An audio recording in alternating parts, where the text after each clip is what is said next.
How you doing? This is John, and welcome to John's Long Box. Today we're looking at Marvel Secret Wars #1. This is the third comic to be called Secret Wars, um, and you are really going to see how much of a nitpick I could possibly be. This is Jonathan Hickman writing, and I'm sorry, but it's going to have Isad Ribic art and Ive Sorinka. I'm sorry, I can't pronounce the names. Doing the thing. Now, this artwork is amazing. I love this cover.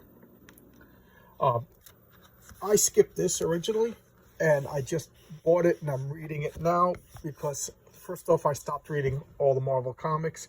Second off, I'm just, how many times are you going to redo the same stories? But look at this art. I got everything dirt cheap, so but this art is, that's a great splash page. Look at Machine Man over there. So the art really pulled me in. Now,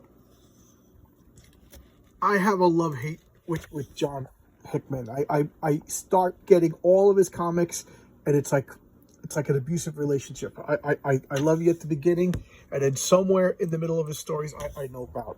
They go on for too long. They drag for too long. They try to be too clever, and and I have a feeling that this is going to be the same thing. But here we have the Molecule Man, Doctor Strange, and Doctor Doom, and they're going beyond creation, talking to the Beyonder, and here we go, talking to God. We are beyond. The art is phenomenal. I'm just gonna go on and on. And here, Earth 610. The excursion event. This is Crisis on Infinite Earth. So this is the ultimate universe. Where Miles Morales came from, and and the Ultimate Universe was what the Marvel Cinematic Universe was based on, and that's the maker. That's like that's the maker. That's like the evil Richard from this universe.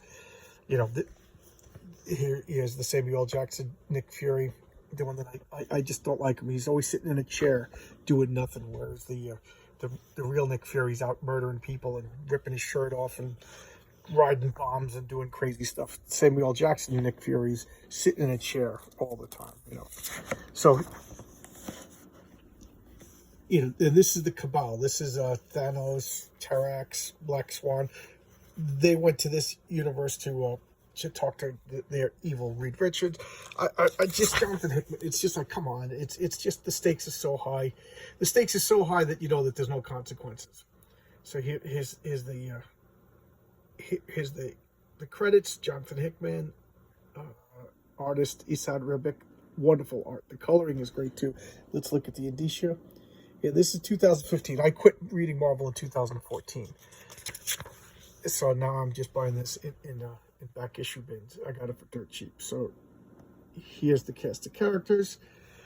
And for Age of Ultron, which I know I'm going to catch help saying this was the worst Marvel movie until Endgame. Yes, Endgame was terrible. I have a problem with time travel movies. And here we have, look at the artwork. Just phenomenal. Just amazing, right? I mean, just the people in the crowd's faces. Look at that Spider-Man. He's not a waif. Just the art is doing everything. The thing could be a little bit bigger as far as I'm concerned. Johnny Storm looks good. The bearded Reed Richards, that kind of takes me out of it a little bit, but it's cool. I could see him growing a beard. It took me a while to realize that was the Beast. So it just chaos is going on. What's going on in the story? Everything's going on. Everything's going on in the story. Sentinels are attacking. Two universes are colliding. Here comes Carol Danvers in her bad Captain Marvel outfit. Iron Man. Iron Man's looking at. I love this picture of Iron Man, the jets. And then Peter Parker, Spider-Man's doing the heroic thing. He's saving the little people. I just love that. Let these two heavy hitters go out there and take out the big stuff. And Pete's going and doing some. And here we have Power Man and Iron Fist doing the same thing, saving people. That just looks powerful. Like I said, as much as John Hickman gets under my nerves, I got to say this comic is worth it just for the art. Just look at that. Just look at it. It's so good. The art is so good. Whoever decided that this was Star-Lord's costume, he needs to be fired. That's just terrible. That is just terrible. His original costume is so much better. And I like the purple and green Drax better than this. I'm an old man, I guess. Just look at the fire. Okay, first nitpick. So here we have Storm giving commands to Jane Foster as Thor. Okay, she's not Lady Thor, she's Thor, because apparently the guy's name is a title. So, you know, if his name was Bob, God of Thunder, she would be called Bob. So that's a nitpick. So now Jane Foster gets the hammer of Thor, and she gets all of Thor's power. I, Storm, if this is the end, let us call forth the power of the heavens. Why does she speak like that? Jane Foster grew up on Earth. She, you know what I mean? So why does she speak the Shakespearean? Because, I don't know, that just takes me out of it. Or why is she Thor in the first place? But that's another thing.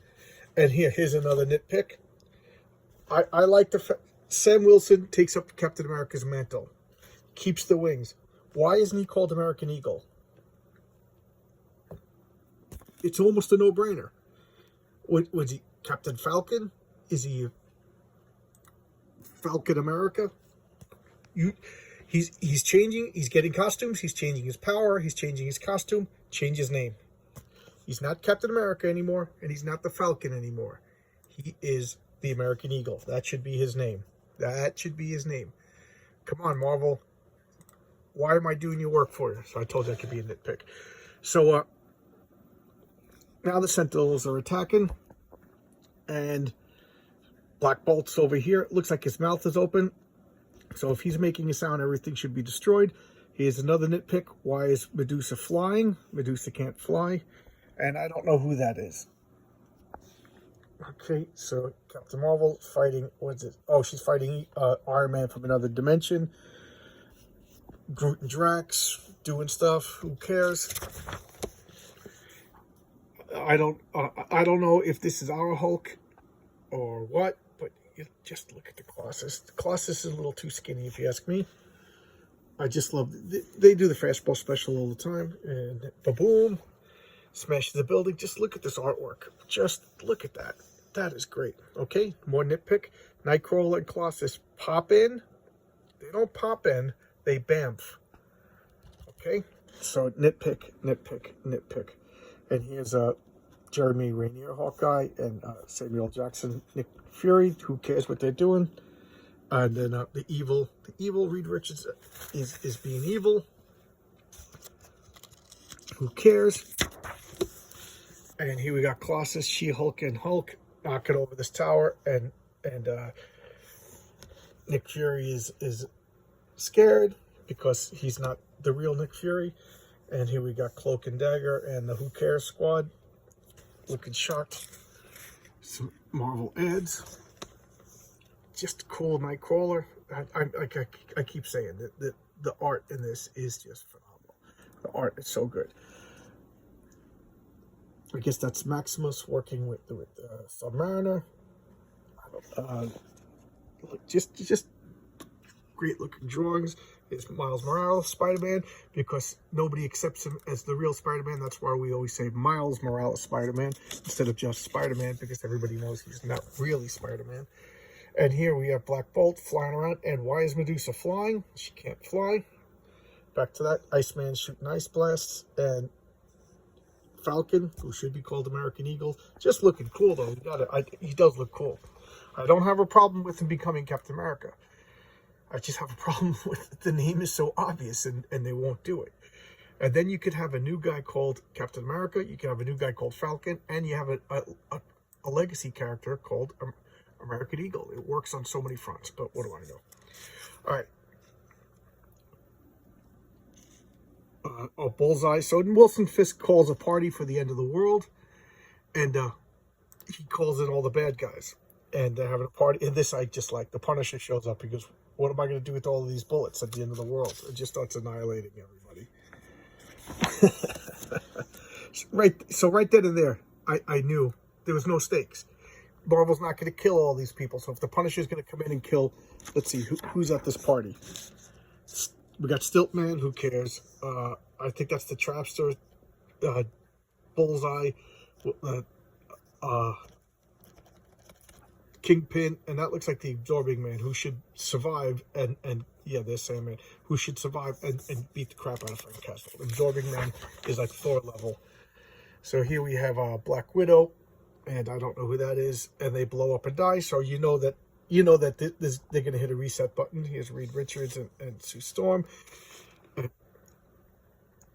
spaceship lights up, and here comes Cyclops. Kind of a cool costume. I do kind of like that costume. And he does some magic science. I didn't quite understand what he's up to. Agents of S.H.I.E.L.D. I started watching Agents of S.H.I.E.L.D. I'm in the middle of the second season, and I have to say I really like it. Everybody told me it was bad, so I avoided it. And then I started watching it, and I'm enjoying it.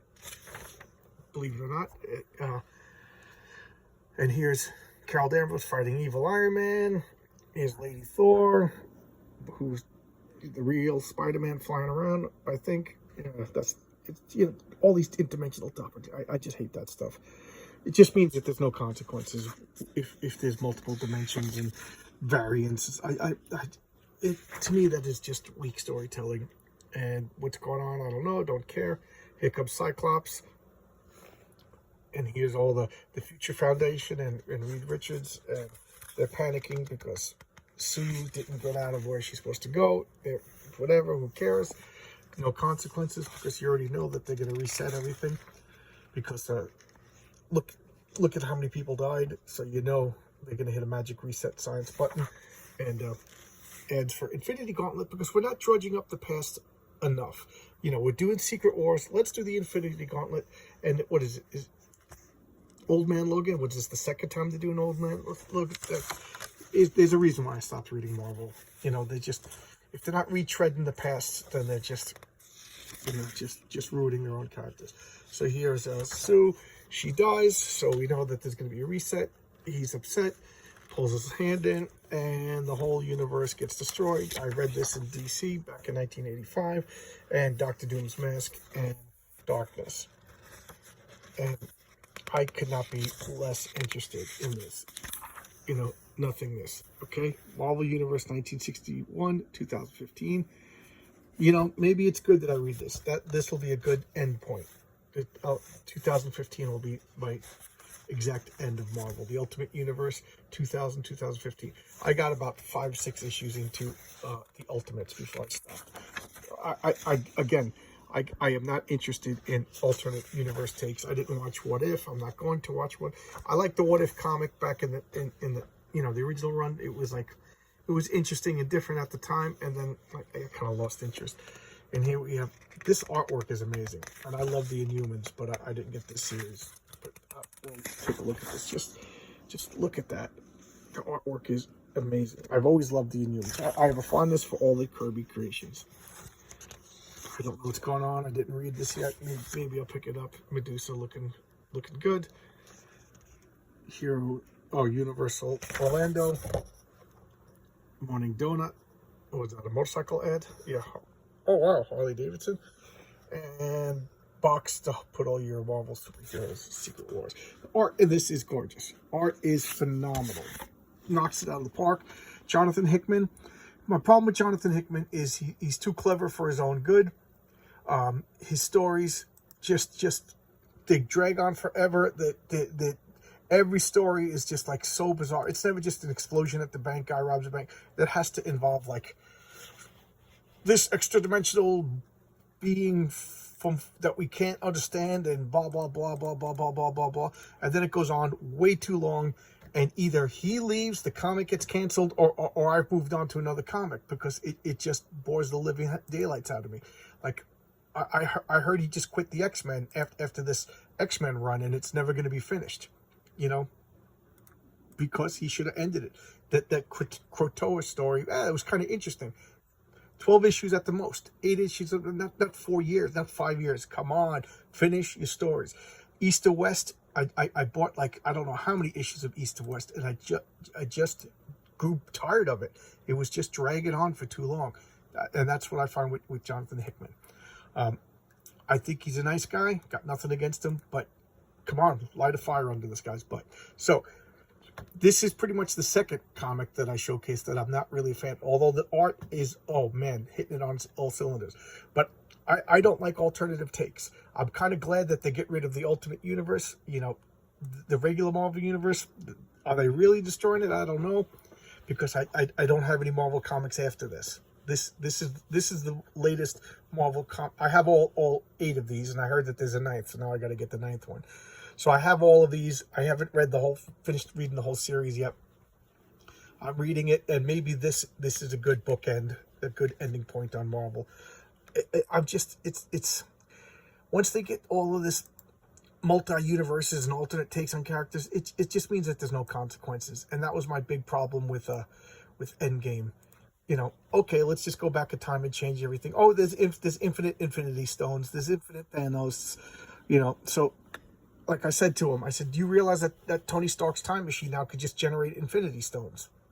It's an Infinity Stone generator. So just go make another Infinity Gauntlet and go whatever.